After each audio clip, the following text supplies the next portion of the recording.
ಸಿದ್ಧಾಂತ ಶಿಖಾಮಣಿ ಶ್ಲೋಕದ ಸಾರವು ಶರಣಾರ ವಚನದ ಭಕ್ತಿ ಲಹರಿಯು ಒಂದೇ ದಾರಿಯ ಎರಡು ದೀಪವು ಅರಿವಿನ ಅರಮನೆಗೆ ಹಾದಿ ತೋಪುವು ಸಿದ್ಧಾಂತ ಸಿದ್ಧಾಂತ ಸಂಸ್ಕೃತದ ಸೂತ್ರದಿ ಸತ್ಯದ ನೆಲೆಗಟ್ಟು ಅಂಗಳದ ಕುಡಿಯಲಿ ಅನುಭವದ ಅಚ್ಚುಗಟ್ಟು ಗುರುವಿನ ಕರುಣಿಯ ಕಡಲಲ್ಲಿ ತೇಲುತ್ತಾ ಶಿವನ ಪೂಜೆಯಲ್ಲಿ ಒಂದಾಗಲಾಗುತ್ತಾ ಸಿದ್ಧಾಂತ ಸಿದ್ಧಾಂತ ಅರ್ಚನನ್ ದೇವಸ್ಯ ಎಂದಿತು ಶ್ಲೋಕವು ಅರ್ಚಿಸಿ ಪೂಜಿಸಿ ಹಣ್ಣದೆ ಎಂದಿತು ವಚನವು ಹೊರಗಣ ಆಚಾರದ ಹೊದಿಕೆಯ ಕಳಚುತ ಒಳಗಣ ಜ್ಯೋತಿಯ ಅರಿವನು ಬೆಳಗುತ್ತಾ ಆತ್ಮಶುದ್ಧಿಯಲ್ಲಿ ಪರಶಿವನ ಕಾಣುವ ಭಾವಶುದ್ಧಿಯಲ್ಲಿ ಭವವನ್ನು ದಾಟುವ ಹರಸ್ಥಾಲಿಂಗವೇ ಸದ್ಯೋ ಮುಕ್ತಿಯು ಮಂಗಳ ಕಾಂತಿಯಲ್ಲಿ ಬೆರೆತ ಶಕ್ತಿಯು ದಯವೇ ಧರ್ಮದ ಮೂಲವೆಂದರು ಜೀವನ ಹಿತವೇ ಶಿವ ಪೂಜೆ ಎಂದರು ಅಹಿಂಸೆ ತಪವಿದು ಸುಜ್ಞಾನದ ಹಾದಿ ಸಕಲ ಜೀವರಲ್ಲಿ ಶಿವನನ್ನೇ ನೋಡಿ ಕಾಯಕವೇ ಕೈಲಾಸವೆಂಬ ಸುಜ್ಞಾನವು ಶಿವಾರ್ಪಣ ಬುದ್ಧಿಯ ಕರ್ತವ್ಯದ ಜ್ಞಾನವು ಅರಿವು ಆಚಾರವು ಬೆರೆತೆ ಜೀವನ ಅಲ್ಲಮ ಬಸವರ ಅನುಭವನ ಗಾಯನ ನಾನು ನೀನಾಗಿ ಬೆರೆಯುವ ಸಮರಸ ಇದೇ ನೋಡಿರಿ ಪರಮಾನಂದದ ಹರಸ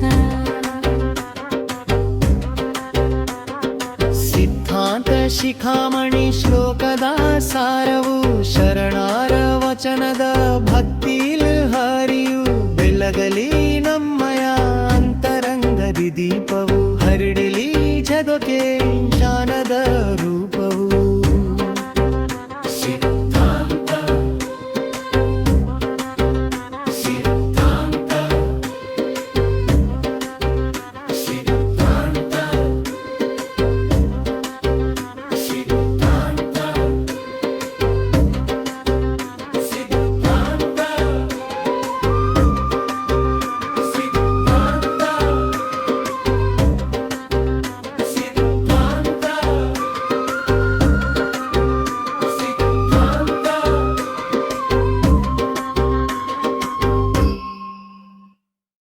ನಮಸ್ಕಾರ ವೀಕ್ಷಕರೇ, ನಿಮ್ಮ ದಾರಿ ದೀಪ ನ್ಯೂಸ್ಗೆ ಸ್ವಾಗತ.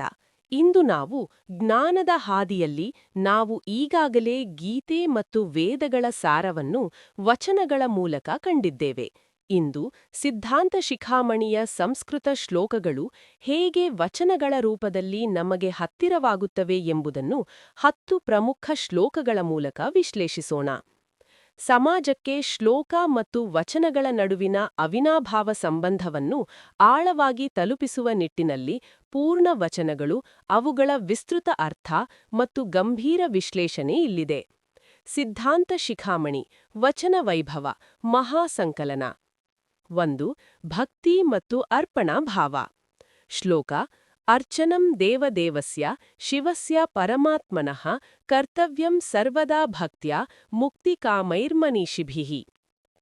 ಪೂರ್ಣವಚನ: ಅರ್ಚಿಸಿ ಪೂಜಿಸಿ ಹಣ್ಣಾದೆನಯ್ಯ, ನಿನ್ನ ನಂಬಿ ನಚ್ಚಿ ಬೆಚ್ಚಾದೆನಯ್ಯ. ಎನ್ನ ಕಂಗಳ ಕಾಂತಿ ನಿನ್ನಲ್ಲಿ ಬೆರೆತುದು, ಎನ್ನ ಮನದ ಚೈತನ್ಯ ನಿನ್ನಲ್ಲಿ ಅಡಗಿತುದು.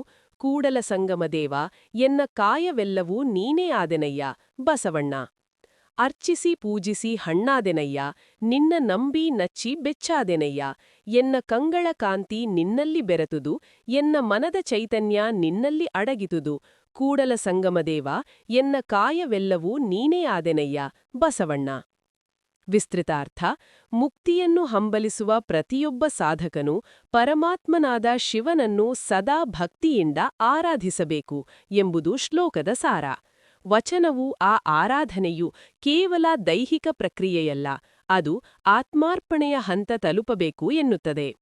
ವಿಶ್ಲೇಷಣೆ: ಇಲ್ಲಿ ಹಣ್ಣಾಗುವುದು ಎಂದರೆ ಅಹಂಕಾರದ ಕಾಯಿ ಕಳಚಿ ಭಕ್ತಿಯ ಮಾಗುವಿಕೆ.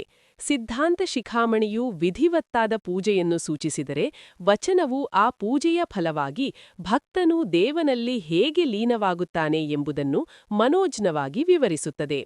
ಆರಾಧನೆ ಎಂದರೆ ಬೇಡುವುದಲ್ಲ, ಭಗವಂತನೊಡನೆ ಬೆರೆಯುವುದು. 2. ಗುರುತತ್ವದ ಪರಾಕಾಷ್ಠೆ.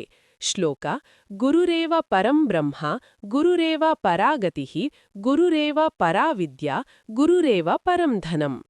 ಪೂರ್ಣವಚನ: ಗುರುವೇ ಪರಬ್ರಹ್ಮ ಎಂದು ನಂಬಬಲ್ಲಡೆ, ತನುವನ್ನು ಮರೆಸಿ ಮನವನ್ನು ಮರೆಸಿ ಅರಿವಿನ ಕುರುಹ ಕೊಟ್ಟು ಕರಸ್ಥದಲ್ಲಿ ಲಿಂಗವ ತೋರಿ ತನ್ನಂತೆಯೇ ಮಾಡಬಲ್ಲಡೆ ಆತನೇ ಗುರು ಕಾಣ ಚೆನ್ನಬಸವಣ್ಣ. ಗುರುವೇ ಪರಬ್ರಹ್ಮ ಎಂದಿ ನಂಬಬಲ್ಲಡೆ, ತನುವನ್ನು ಮರೆಸಿ ಮನವನ್ನು ಮರೆಸಿ ಅರಿವಿನ ಕುರುಹ ಕೊಟ್ಟು ಕರಸ್ಥದಲ್ಲಿ ಲಿಂಗವ ತೋರಿ ತನ್ನಂತೆಯೇ ಮಾಡಬಲ್ಲಡೆ ಆತನೇ ಗುರು ಕಾಣ ಚೆನ್ನಬಸವಣ್ಣ. ವಿಸ್ತೃತಾರ್ಥ: ಗುರುವೇ ಪರಬ್ರಹ್ಮ, ಗುರುವೇ ಅಂತಿಮಗತಿ ಮತ್ತು ಶ್ರೇಷ್ಠ ಸಂಪತ್ತು. ಶ್ಲೋಕವು ಗುರುವಿನ ಸ್ಥಾನಮಾನವನ್ನು ಪಟ್ಟಿ ಮಾಡುತ್ತದೆ, ಆದರೆ ವಚನವು ಗುರು ಮಾಡಬೇಕಾದ ಕೆಲಸವನ್ನು ವಿವರಿಸುತ್ತದೆ. ಅಜ್ಞಾನದ ತನುವನ್ನು ಮರೆಸಿ ಜ್ಞಾನದ ಅರಿವನ್ನು ಕೊಟ್ಟು ಭಕ್ತನನ್ನು ತನ್ನಂತೆಯೇ, ಅಂದರೆ ದೈವದಂತೆ ಮಾಡುವವನೇ ನಿಜವಾದ ಗುರು. ಇಲ್ಲಿ ಗುರು ಎಂದರೆ ವ್ಯಕ್ತಿಯಲ್ಲ, ಅದು ಅಜ್ಞಾನವನ್ನು ಹೋಗಲಾಡಿಸುವ ಮಹಾಜ್ಯೋತಿ. 3. ಅಂತರಂಗದ ಪಾವಿತ್ರ್ಯ. ನಾತ್ಮಶುದ್ಧಿಂ ವಿನಾ ಭಕ್ತಿರ್ ನ ಭಕ್ತಿಂ ಸಿದ್ಧೀರೀಶ್ವರಿ ತಸ್ಮಾತ್ ಆತ್ಮವಿಶುದ್ಧರ್ಥಂ ಪ್ರಯತ್ನಂ ಕಾರಯೇದ್ ಬುಧಃ. ಪೂರ್ಣವಚನ: ಒಳಗಣ ಶುದ್ಧಿ ಹೊರಗಣ ಶುದ್ಧಿ ಇಲ್ಲದವರಿಗೆ ಎಂತು ಒಲಿವ ನಮ್ಮ ಕೂಡಲ ಸಂಗಮದೇವ, ಕೆರೆಯ ನೀರನ್ನು ಕೆರೆಗೆ ಚೆಲ್ಲಿ ವರವನ್ನು ಪಡೆದವರಂತೆ ಕಾಣ. ಮನಃಶುದ್ಧಿ ಇಲ್ಲದವರಿಗೆ ಮಜ್ಜನವೇಕೆ, ಭಾವಶುದ್ಧಿಯಿಲ್ಲದವರಿಗೆ ಪೂಜೆಯೇಕೆ. ವಿಸ್ತೃತಾರ್ಥ: ಆತ್ಮಶುದ್ಧಿಯಿಲ್ಲದ ಭಕ್ತಿ ಮತ್ತು ಭಕ್ತಿಯಿಲ್ಲದ ಸಿದ್ಧಿಯೂ ಸಾಧ್ಯವಿಲ್ಲ. ಆದ್ದರಿಂದ ಜ್ಞಾನಿಯು ಮೊದಲು ಮನಸ್ಸನ್ನು ಶುದ್ಧೀಕರಿಸಬೇಕು. ಸಮಾಜವು ಕೇವಲ ಬಾಹ್ಯ ಆಚರಣೆಗಳಿಗೆ ಮೊರೆ ಹೋದಾಗ ಈ 2 ಸಾಹಿತ್ಯಗಳು ಅಂತರಂಗದ ಕನ್ನಡಿ ಹಿಡಿಯುತ್ತವೆ. ಸಿದ್ಧಾಂತ ಶಿಖಾಮಣಿಯು ಇದನ್ನು ಸಿದ್ಧಿಗೆ ಪೂರ್ವಾಪೇಕ್ಷಿತ ಎನ್ನುತ್ತದೆ. ಬಸವಣ್ಣನವರು ಪೂಜೆ ಪುನಸ್ಕಾರಗಳು ಕೇವಲ ಪ್ರದರ್ಶನವಾಗಬಾರದು ಎಂದು, ಅದು ಭಾವದ ನಿರ್ಮಲತೆಯಿಂದ ಕೂಡಿರಬೇಕು ಎಂದು ಎಚ್ಚರಿಸುತ್ತಾರೆ. 4. ಇಷ್ಟಲಿಂಗ ಆರಾಧನೆ. ಸ್ಥಾವರೇ ಸ್ಥಾಪಿತೇ ದೇವೋ ನಾದಿಕಾಲ ವಶಾದಪಿ ಕರಸ್ಥೇ ಪೂಜಿತೇ ಲಿಂಗೆ ಸದ್ಯೋ ಮುಕ್ತಿರ್ ಪ್ರಜಾಯತೆ. ಪೂರ್ಣವಚನ: ಕೈಯೊಳಗಳ ಲಿಂಗಕ್ಕೆ ಕಂಗಳ ಕಾಂತಿ ಹರಿದು ಮನ ಬೆರೆತು ತನು ಕರಗಿ ಹಿರಿದಪ್ಪ ಪೂಜೆ ಬೇರೊಂದಿಲ್ಲ ಕಾಣ. ಹೊರಗಣ ಗುಡಿಯ ದೇವರಿಗಿಂತ ಒಳಗಣ ಅರಿವಿನ ಲಿಂಗವೇ ಲೇಸು ಗುಹೇಶ್ವರ. ವಿಸ್ತೃತಾರ್ಥ: ದೇವಾಲಯದ ಸ್ಥಾವರ ಲಿಂಗಕ್ಕಿಂತ ಕೈಯಲ್ಲಿರುವ ಇಷ್ಟಲಿಂಗದ ಪೂಜೆಯಿಂದ ಶೀಘ್ರವಾಗಿ ಮುಕ್ತಿ ಸಾಧ್ಯ. ಇದು ಪ್ರಜಾಪ್ರಭುತ್ವವಾದಿ ಆಧ್ಯಾತ್ಮದ ನೆಲಗಟ್ಟು. ದೇವರು ಎಲ್ಲೋ ದೂರದ ಬೆಟ್ಟದ ಮೇಲಿಲ್ಲ, ನಿಮ್ಮ ಅಂಗಳೆಯಲ್ಲೇ ಇದ್ದಾನೆ ಎಂದು ಸಾರುವ ಸಿದ್ಧಾಂತವಿದು. ಶ್ಲೋಕವು ಸದ್ಯೋ ಮುಕ್ತಿ ಎನ್ನುತ್ತದೆ. ಅಲ್ಲಮ ಪ್ರಭುಗಳು ಆ ಮುಕ್ತಿಯು ಮನಸ್ಸಿನ ಏಕಾಗ್ರತೆಯಿಂದ ಹೇಗೆ ಸಾಧ್ಯವೆಂಬುದನ್ನು ವಿವರಿಸುತ್ತಾರೆ. 5. ದಯೆಯೇ ಧರ್ಮದ ಮೂಲ. ಸರ್ವಭೂತ ಹಿತೇ ರಕ್ತಃ ಸರ್ವಪ್ರಾಣಿಕಂಪಕಃ ಸಯೇವ ಪೂಜಯೇತ್ ಶಂಭೂಂ ನ ಹಿ ಅನ್ಯಃ ಪೂಜಕಃ ಸ್ಮೃತಃ. ಪೂರ್ಣವಚನ: ದಯವಿಲ್ಲದ ಧರ್ಮವದೇವುದಯ್ಯ, ದಯವೇ ಬೇಕು ಸಕಲ ಜೀವರಾಶಿಗಳಲ್ಲಿ, ದಯವೇ ಧರ್ಮದ ಮೂಲವಯ್ಯ, ಕೂಡಲ ಸಂಗಯ್ಯನಂತಲ್ಲದೊಲ್ಲನಯ್ಯ. ವಿಸ್ತೃತಾರ್ಥ: ಸಕಲ ಜೀವಿಗಳ ಮೇಲೆ ಕನಿಕರವುಳ್ಳವನೇ ಶಿವಪೂಜಕ. ಜಟಾಧಾರಿ ಶಿವನಿಗೆ ಮಾಡುವ ಪೂಜೆಗಿಂತ ಹಸಿದ ಜೀವಿಗೆ ನೀಡುವ ಅನ್ನ ಅಥವಾ ನೋವಿನಲ್ಲಿರುವ ಪ್ರಾಣಿಗೆ ತೋರುವ ದಯವೇ ಶ್ರೇಷ್ಠ. ಸಿದ್ಧಾಂತ ಶಿಖಾಮಣಿ ಮತ್ತು ವಚನ ಸಾಹಿತ್ಯಗಳು 2 ವಿಶ್ವಮಾನವ ಸಂದೇಶವನ್ನು ಸಾರುತ್ತವೆ. 6. ಅರಿವು ಮತ್ತು ನಡವಳಿಕೆ. ಜ್ಞಾನಹೀನ ಕ್ರಿಯಾವ್ಯರ್ಥ, ಕ್ರಿಯಾಹೀನಂ ಚ ಜಗತ್ ತಸ್ಮಾತ್ ಜ್ಞಾನಕ್ರಿಯಾಯುಕ್ತಃ ಶಿವಯೋಗಿ ಭವೇನ್ನರಃ. ಪೂರ್ಣವಚನ. ಅರಿವು ಆಚಾರವಿಲ್ಲದಿದ್ದರೆ ಅಂಧಕನ ಕೈಯಲ್ಲಿನ ಕನ್ನಡಿಯಂತೆ. ಆಚಾರವಿದ್ದು ಅರಿವಿಲ್ಲದಿದ್ದರೆ ಅದು ಮಂಗನ ಕೈಯಲ್ಲಿನ ಮಾಣಿಕ್ಯದಂತೆ.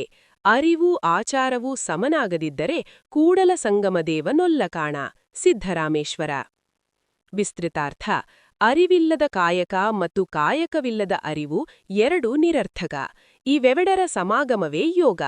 ಸಮಾಜದಲ್ಲಿ ಮಾತನಾಡುವವರೇ ಹೆಚ್ಚು, ಮಾಡುವವರೇ ಕಡಿಮೆ. ಶ್ಲೋಕವು ಜ್ಞಾನ ಮತ್ತು ಕ್ರಿಯೆಯ ಸಮನ್ವಯತೆಯನ್ನು ಒತ್ತಿ ಹೇಳುತ್ತದೆ. ಸಿದ್ಧರಾಮೇಶ್ವರರು ಅದನ್ನು ಅದ್ಭುತ ರೂಪಕಗಳ ಮೂಲಕ ತಿಳಿಸುತ್ತಾರೆ. ಕೇವಲ ಪುಸ್ತಕ ಓದಿದರೆ ಸಾಲದು, ಅದು ನಡತೆಯಲ್ಲಿ ಬರಬೇಕು ಎಂಬುದು ಇಲ್ಲಿನ ಕಟುಸತ್ಯ. 7. ಸತ್ಯದ ಅನ್ವೇಷಣೆ ಅಥವಾ ಅಹಿಂಸೆ. ಅಹಿಂಸೈವ ಪರಂ ಧರ್ಮೋ ಅಹಿಂಸೈವ ಪರಂ ತಪಃ ಅಹಿಂಸೈವ ಪರಂ ಜ್ಞಾನಂ ಅಹಿಂಸೈವ ಪರಾಯಣಂ. ಪೂರ್ಣವಚನ. ಕೊಂದರೆ ಮಾದಿಗ, ತಿಂದು ಹೊಲಸುನಾತ ಹೊರಬಂದರೆ ಹೊಲೆಯ, ಕುಲವನ್ನರಸುವರೇ ಮರುಳರೆ, ಮನದ ಕಲ್ಮಶ ತೊರೆಯದವನೇ ಕೀಳು ಜಾತಿಯವನು, ಸಕಲ ಜೀವರಾಶಿಯ ಕೊಲ್ಲದವನೇ ಸುಜ್ಞಾನಿ, ಕೂಡಲ ಸಂಗಮದೇವನಿಗೆ. ವಿಸ್ತೃತಾರ್ಥ. ಅಹಿಂಸೆಯೇ ಶ್ರೇಷ್ಠ ಧರ್ಮ ಮತ್ತು ತಪಸ್ಸು. ವೇದಗಳಲ್ಲಿನ ಬಲಿಪದ್ಧತಿಯನ್ನು ಸಿದ್ಧಾಂತ ಶಿಖಾಮಣಿ ತನ್ನ ಅಹಿಂಸಾ ತತ್ವದಿಂದ ತಿರಸ್ಕರಿಸುತ್ತದೆ. ವಚನಕಾರರು ಒಂದು ಹೆಜ್ಜೆ ಮುಂದೆ ಹೋಗಿ ಹಿಂಸೆ ಮಾಡುವವನ ಜಾತಿಯನ್ನು ಪ್ರಶ್ನಿಸುತ್ತಾರೆ. ದೈಹಿಕ ಹಿಂಸೆಯಷ್ಟಲ್ಲ, ಮನಸ್ಸಿನ ಕ್ರೌರ್ಯವೂ ಹಿಂಸೆಯೇ ಎಂದು ಇವು ಎಚ್ಚರಿಸುತ್ತವೆ. 8. ಕಾಯಕದೇ ಕೈಲಾಸ. ಯಃ ಸ್ವಧರ್ಮೋ ರತೋ ನಿತ್ಯಂ ಶಿವಾರ್ಪಣ ಧಿಯಾಯುತಃ ಸಯೇವ ಮುಕ್ತಿಮಾಪ್ನೋತಿ ನ ಚಾನ್ಯೋ ವದತಾಂ ವರಃ. ಪೂರ್ಣವಚನ. ಕಾಯಕವೇ ಕೈಲಾಸವಯ್ಯ. ಮಾಡುವ ಕಾಯಕದಲ್ಲಿ ಕುಲವನ್ನರಸಬಾರದು. ಕಾಯಕದಲ್ಲಿ ನಿಷ್ಠೆ ಇದ್ದರೆ ಅದೇ ಲಿಂಗಪೂಜೆ, ಅದೇ ಜಂಗಮ ಸೇವೆ. ಕಾಯಕವೇ ದೈವವೆಂದು ನಂಬುವವನಿಗೆ ಕೈಲಾಸ ಬೇರೆಯಿಲ್ಲ ಕಾಣ. ಆಯ್ದಕ್ಕಿ ಮಾರಯ್ಯ. ವಿಸ್ತೃತಾರ್ಥ. ಶಿವಾರ್ಪಣ ಬುದ್ಧಿಯಿಂದ ತನ್ನ ಕರ್ತವ್ಯವನ್ನು ಮಾಡುವವನೇ ಮುಕ್ತನಾಗುತ್ತಾನೆ. ಇಲ್ಲಿ ಸ್ವಧರ್ಮ ಎಂದರೆ ಜಾತಿಯ ಧರ್ಮವಲ್ಲ, ಅದು ಕರ್ತವ್ಯ. ಸಿದ್ಧಾಂತ ಶಿಖಾಮಣಿಯು ಕರ್ತವ್ಯ ನಿಷ್ಠೆಗೆ ದೈವಿಕತೆಯನ್ನು ನೀಡಿದರೆ, ಶರಣರು ಅದಕ್ಕೆ ಕೈಲಾಸದ ಸ್ಥಾನ ನೀಡಿದರು. ಸೋಮಾರಿತನವನ್ನು ತೊರೆದು ಸಮಾಜಕ್ಕಾಗಿ ದುಡಿಯುವುದೇ ನಿಜವಾದ ಅಧ್ಯಾತ್ಮ. 9. ಜ್ಞಾನದ ಜ್ಯೋತಿ. ಜ್ಞಾನೇನೈವ ಪರಂ ಪದಂ ಜ್ಞಾನೇನೈವ ಪರಂ ಸುಖಂ ಜ್ಞಾನೇನೈವ ವಿನಿರ್ಮುಕ್ತಿಃ ತಸ್ಮಾತ್ ಜ್ಞಾನಂ ಸಮಾಶ್ರಯೇತ್. ಪೂರ್ಣವಚನ. ಅರಿವೇ ಗುರು, ಅರಿವೇ ದೈವ, ಅರಿವೇ ಪರಮಸುಖ. ಅರಿಯದವನ ಭಕ್ತಿ ಕುರುಡನ ಕೈಯಲ್ಲಿನ ತೀವಿಗೆಯಂತೆ. ಅರಿವು ಅಂತರಂಗದಲ್ಲಿ ಬೆಳಗಬಲ್ಲಡೆ, ಸಂಸಾರದ ಭಯವೇಕೆ? ನಿಜಗುಣ ಶಿವಯೋಗಿ. ವಿಸ್ತೃತಾರ್ಥ. ಜ್ಞಾನವೆಂದರೆ ಕೇವಲ ಮಾಹಿತಿಯಲ್ಲ, ಅದು ಅಂತರಂಗದ ಅರಿವು. ಹೊರಗಿನ ಕತ್ತಲನ್ನು ಕಳೆಯಲು ಸೂರ್ಯ ಬೇಕು, ಒಳಗಿನ ಕತ್ತಲನ್ನು ಕಳೆಯಲು ಜ್ಞಾನ ಬೇಕು ಎಂಬುದು ಈ ಎರಡು ಸಾರಗಳ ಸಾರಾಂಶ. 10. ಸಮರಸ ಭಾವ ಅಂದರೆ ಬೆರೆತು ಒಂದಾಗುವುದು. ಶಿವೋ ಭೂತ್ವಾ ಶಿವಂ ಯಜೇತ್ ನ ಶಿವೋ ಭೂತ್ವಾ ಶಿವಂ ಯಜೇತ್. ಶಿವಭಾವೇನ ಪೂಜಾಸು ಸಿದ್ಧಿರ್ಭವತಿ ನಾನ್ಯಥಾ. ಪೂರ್ಣವಚನ. ನಾನು ನೀನಾದೆ, ನೀನು ನಾನಾದೆ ಕೂಡಲ ಸಂಗಮದೇವ. ಉದಕದಲ್ಲಿ ಉದಕ ಬೆರೆತಂತೆ, ಹಾಲಿನಲ್ಲಿ ಹಾಲು ಬೆರೆತಂತೆ, ಎನ್ನ ಜೀವವು ನಿನ್ನಲ್ಲಿ ಬೆರೆತು ಬೇರೆ ಕಾಣದೇ ಹೋಯಿತಯ್ಯ, ಕೂಡಲ ಸಂಗಮದೇವ. ವಿಸ್ತೃತಾರ್ಥ. ಶಿವನಾಗಿಯೇ ಶಿವನನ್ನು ಪೂಜಿಸಬೇಕು. ಭಕ್ತ ಮತ್ತು ದೈವ ಒಂದೇ ಎಂಬ ಭಾವ ಇರಬೇಕು. ಈ ಸಮರಸ ಸ್ಥಿತಿಯೇ ಜೀವನದ ಅಂತಿಮ ಸಫಲತೆ. ವೀಕ್ಷಕರೇ, ಸಿದ್ಧಾಂತ ಶಿಖಾಮಣಿಯ ಸಂಸ್ಕೃತ ಸೂತ್ರಗಳು ಹಾಗೂ ನಮ್ಮ ಶರಣರ ವಚನಗಳು ಹಾಲಿನಲ್ಲಿ ಜೇನು ಬೆರೆತಂತೆ. ಒಂದರಲ್ಲಿ ನಿಯಮವಿದೆ, ಇನ್ನೊಂದರಲ್ಲಿ ಅನುಭವವಿದೆ. ಇವೆರಡೂ ಸೇರಿ ನಮ್ಮ ಸಮಾಜಕ್ಕೆ ಒಂದು ಸುಂದರ ಬದುಕಿನ ಹಾದಿಯನ್ನು ತೋರಿಸುತ್ತವೆ. ಇಷ್ಟೇಳುತ್ತಾ ಇನ್ನೂ ನಮ್ಮ ಚಾನೆಲ್ಗೆ ಸಬ್ಸ್ಕ್ರೈಬ್ ಆಗಿಲ್ಲ ಅಂದ್ರೆ ಸಬ್ಸ್ಕ್ರೈಬ್ ಆಗಿ, ಲೈಕ್ ಮಾಡಿ, ನಿಮ್ಮ ಮಿತ್ರರಿಗೆ ಶೇರ್ ಮಾಡಿ. ಮುಂದಿನ ಸೂಚಿಕೆಯಲ್ಲಿ ಭೇಟಿಯಾಗೋಣ. ಧನ್ಯವಾದಗಳು.